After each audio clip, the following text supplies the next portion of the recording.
Assalamualaikum warahmatullahi wabarakatuh. Perkenalkan, nama saya Mafatul Karim dari kelas 11 5. Di sini saya akan menjelaskan soal-soal tentang yang pertama bentuk molekul, yang kedua stoikiometri, yang ketiga termokimia, yang keempat laju reaksi, dan yang terakhir yang kelima adalah eh, kesetimbangan. Nomor 1. Diketahui M sama dengan 3,98, P sama dengan 3,16, Q sama dengan 2,96, R sama dengan 2,66, T sama dengan 2,20. Jadi pertama kita hitung selisih tiap pasangan. Yang pertama A MT 3,98 kurang 2,20 sama dengan 1,78. B QR 2,98 dikurang 2,66 sama dengan 0,30. C QT 2,96 dikurang 2,20 sama dengan 0,76. D MR 3,98 dikurang 2,66 sama dengan 1,32. RT 2,66 dikurang 2,20 sama dengan 0,46. Jadi jawabannya adalah yang A, MT, karena polarnya paling besar. Nomor 2. Jawabannya adalah A, H2 dan Cl2. Kenapa? Karena senyawa H2 dan Cl2 memiliki atom-atom yang sama sehingga perbedaan keelektronegatifan adalah 0. Nomor 3. Kita analisis terlebih dahulu. P titik leleh sangat rendah, minus 115 Celcius. Molekul kecil. Tidak menghantarkan saat leleh sama dengan bukan ion. Menghantarkan saat larutan berarti trionisasi dalam air sama dengan kovalen polar. Terus kita analisis yang Q. Q titik leleh sangat tinggi, 870 derajat Celcius. Cirinya kuat dari ikatan ionik, menghantarkan listrik pada lelehan dan larutan sama dengan ionik. Jadi yang P sama dengan kovalen polar dan Q sama dengan ion. Jadi jawabannya adalah C, kovalen polar dan ion. Nomor 4. Jawabannya adalah B, kovalen nonpolar. Kenapa? Karena senyawa dengan ikatan nonpolar umumnya tidak larut dalam air, pelarut polar. Karena ada prinsip yaitu sejenis melarutkan sejenis. Selain itu, senyawa kovalen tidak terionisasi dalam air dan larutannya tidak dapat menghantarkan listrik karena tidak menghasilkan ion bebas untuk membawa muatan. Nomor 5. Jawabannya adalah D, segi 4 datar. Kenapa? Karena bentuk molekul dengan 4 pasangan elektron terikat dan 3 pasangan elektron bebas AX4E3 memiliki total 7 domain elektron membentuk geometri bipiramida pentagonal. Penempatan elektron bebas di posisi ekvatorial menghasilkan bentuk molekul segi 4 datar. Nomor 1. Yang pertama diketahui AR sama dengan 27 AR, O sama dengan 16, ARS sama dengan 32. Ditanyakannya MrAl2 SO4 3. Kita cari dengan rumus MrAl2 SO4 3 sama dengan 2 kali ArAl ditambah 3 kali ARS ditambah 12 kali ARO sama dengan 2 kali 27 ditambah 3 kali 32 ditambah 12 kali 16 sama dengan 54 ditambah 96 ditambah 192 yang hasilnya adalah 342. Jadi jawabannya adalah yang A. Nomor 2. Diketahui ARFE sama dengan 56, ARE sama dengan 32, ARO sama dengan 16, ARH sama dengan 1. Ditanyakannya MRFE SO4 7H2O. Kita mencari dengan rumus MR sama dengan ARFE ditambah ARS ditambah 4 kali ARO ditambah 7 kali 7 kali dalam kurung 2 kali ARH ditambah ARO sama dengan 56 ditambah 32 ditambah 4 kali 16 ditambah 7 kali dalam kurung 2 kali 1 ditambah 16 sama dengan 56 ditambah 32 ditambah 64 ditambah 7 kali 18 sama dengan 56 ditambah 32 ditambah 64 ditambah 126 yang hasilnya 278. Jadi jawabannya adalah D. Nomor 3. Ditanyakan ARFE sama dengan 56, ARCA sama dengan 40, ARNI sama dengan 59, ARMG sama dengan 24, ARCU sama dengan 63,5, ARN sama dengan 14, ARO sama dengan 16. Ditanyakannya MR terkecil dari senyawa tersebut. Kita pakai rumus MrXNO3 2 sama dengan ARX ditambah 2X ARN ditambah 3X ARO. Kita disederhanakan saja. Sama dengan ARX ditambah 2X dalam kurung 14 ditambah 48. Sama dengan ARX ditambah 2X 14 ARX ditambah 2 kali 14 ditambah 48 sama dengan ARX ditambah 124. Lalu kita di setiap senyawa tersebut kita pakaikan rumus yang ini. Yang A FeNO3 2 MR sama dengan ARFE ditambah 124 sama dengan 56 ditambah 124 sama dengan 180. B CuNO3 2 MR sama dengan ArCu ditambah 124 sama dengan 63,5 ditambah 124 sama dengan 187,5. C CaNO3 2 MR sama dengan ArCa ditambah 124 sama dengan 40 ditambah 124 sama dengan 164. Yang D MgNO3 2 MR sama dengan ARMG ditambah 124 sama dengan A24 ditambah 124 sama dengan 148. Terakhir yang NiNO3 2 MR sama dengan ARNI ditambah 124 sama dengan 59 ditambah 124 sama dengan 183. Jadi jawabannya adalah yang D MgNO3 2 karena terkecil. Nomor 4. Reaksinya A C3H8 ditambah B O2 menjadi C CO2 ditambah D H2O. Pertama kita cari yang A nya itu udah pasti sama dengan 1. Lalu kita cari yang 3, kita cari C dengan rumus 3A. Jadi 3 dikali 1 sama dengan 3, jadi C-nya sama dengan 3. Lalu kita cari yang 2D dengan rumus 8A. Jadi 8 dikali 1 sama dengan 2D. 8 sama dengan 2D. 8 bagi 2 sama dengan D. Kita ininya 2-nya dikebawahin menjadi dibagi.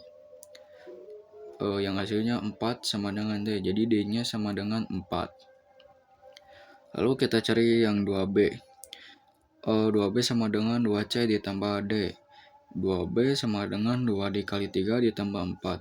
2B sama dengan 6 ditambah 4. 2B sama dengan 10. Yang hasilnya B sama dengan 10 bagi 2. Jadi si 2-nya sama dikebawahin, dibagi. Jadi 10 bagi 2 sama dengan 5. Jadi jawabannya adalah yang E 1, 5, 3, 4. Nomor 5. reaksinya 2C8H18L ditambah 25O2G menjadi 16CO2G ditambah 18H2OG. Yang hasilnya itu adalah, jawabannya adalah A. 2 molekul C8H18 tepat bereaksi dengan 25 molekul gas oksigen. Kenapa? Karena koefisien stoikiometri dalam persamaan reaksi C2C8H18 ditambah 25O2 menunjukkan bahwa 2 molekul C8H18 tepat bereaksi dengan 25 molekul O2. Nomor 1. Jawabannya adalah yang E, endotherm. Kenapa? Karena ketika urea dimasukkan ke dalam air dan terasa dingin, hal ini menandakan bahwa sistem reaksi antara urea dan air menyerap kalor dari lingkungan, gelas, dan tangan. Proses penyerapan kalor dari lingkungan ke sistem disebut reaksi endotherm. Nomor 2. Reaksi 1/2H2G ditambah 1/2 Cl2G menjadi HClG. Delta H sama dengan min 92,3 Kj per mol. Ini tuh jawabannya yang A, yang kayak gini. Kenapa? Karena energi reaktan harus lebih tinggi dari produk. Yang kedua, panah ke bawah karena exotherm. Delta H-nya juga negatif. Jadi exotherm, jadi ke bawah. Nomor 3. Jawabannya adalah A, 1 dan 2. Kenapa? Karena reaksi endotherm adalah reaksi yang menyerap kalor dari lingkungan ke sistem, yang ditandai dengan adanya penurunan suhu lingkungan atau wadah reaksi. Nomor 4. Delta HF, entalpi pembentukan standar. Ini tuh senyawa membentuk 1 mol senyawa dari unsur-unsurnya. Jadi ini tuh yang ke-1, Na plus 1/2 Cl2 menjadi NaCl. Terus lalu yang delta HD, entalpi penguraian standar. Senyawa terurai menjadi unsur. Ini tuh yang ketiga, NH3 menjadi 1/2 N2 ditambah 3/2 H2. Terus yang delta HC, entalpi pembakaran standar. Itu reaksi dengan O2 menghasilkan CO2 dan H2O. Yang kelima C2H25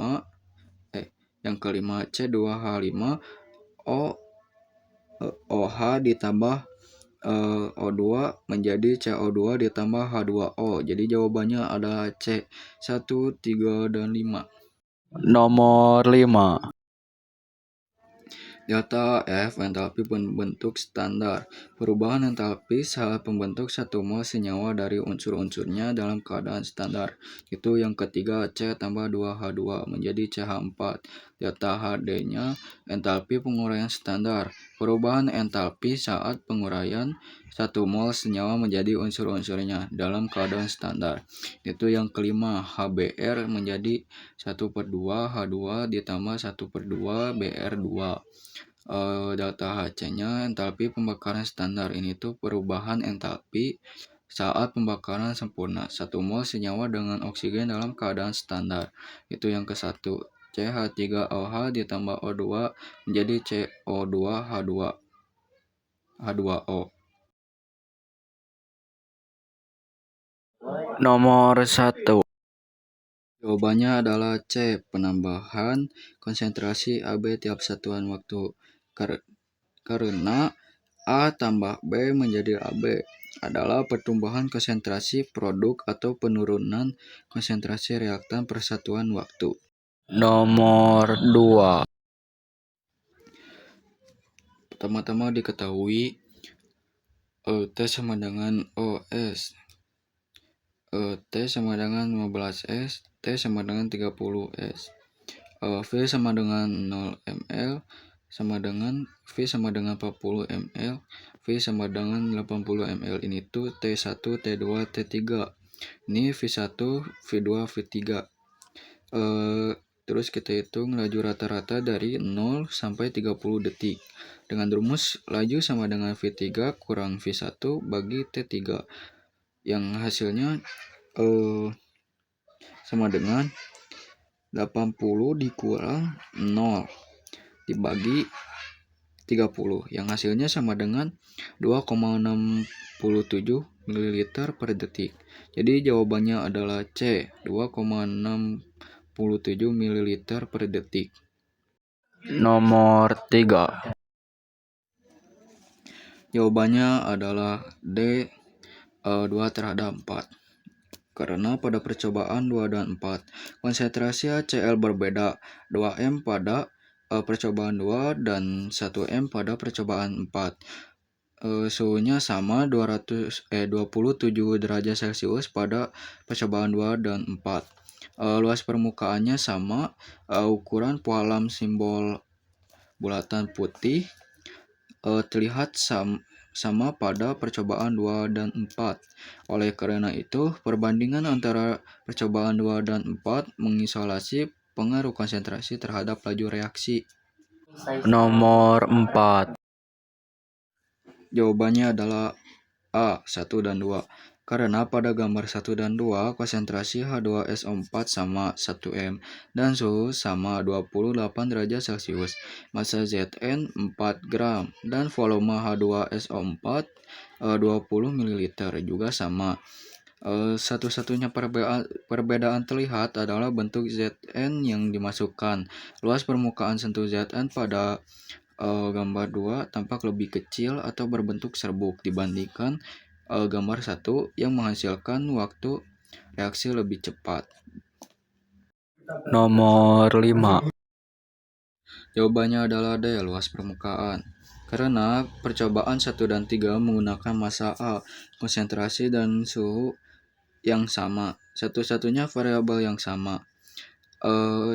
Satu-satunya variabel yang berbeda adalah wujud zat, yaitu serbuk pada percobaan 1 dan padat pada percobaan 3.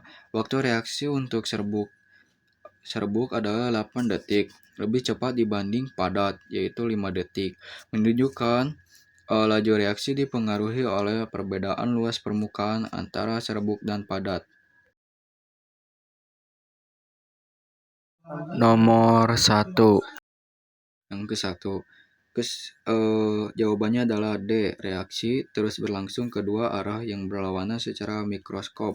Karena kesetimbangan dinamis adalah kondisi di mana reaksi berlangsung terus-menerus dalam dua arah yang berlawanan pada laju yang sama secara mikroskop. Nomor 2. Jawabannya adalah B, bergeser ke kiri karena bergeser dari zat yang ditambah. Karena berdasarkan prinsip Le Chatelier, jika konsentrasi salah satu produk dalam hal ini H2 ditingkatkan, sistem kesetimbangan akan berusaha mengurangi konsentrasi tersebut dengan bergeser ke arah reaktan kiri. Nomor 3. Reaksinya H2 ditambah Br bolak-balik 2HBr, daya tahannya sama dengan min 36,23 kJ. Ini tuh volume diperbesar, maka tekanan turun. Sistem bergeser ke jumlah mol gas lebih besar. Lalu kita hitung mol. Yang pertama reaktan. Ini tuh dengan rumus koefisien ditambah koefisien. Jadi koefisien H2 itu 1 ditambah koefisien Br itu 1 sama dengan 2 mol. Lalu yang produknya sama dengan 2 mol karena hanya ada satu senyawa. Jumlah mol sama, jika jumlah mol sama maka perubahan volume tidak memengaruhi arah.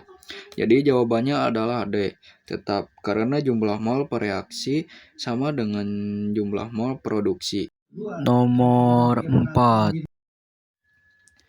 Jawabannya adalah C, yang ini. Karena menurut asas Chatelier, jika suhu pada sistem kesetimbangan dinaikkan, kesetimbangan akan bergeser ke arah reaksi yang menyerap kalor endotherm.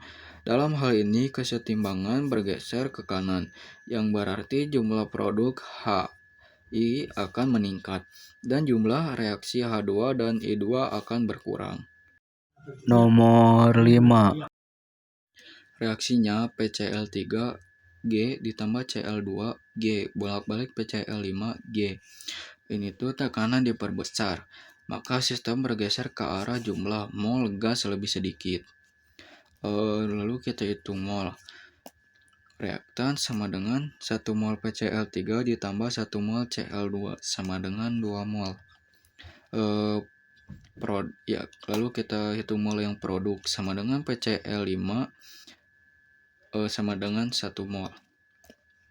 Jadi kesetimbangan bergeser ke kanan membentuk PCl5, yang artinya jumlah PCl3 dan Cl2 berkurang, PCl5 bertambah.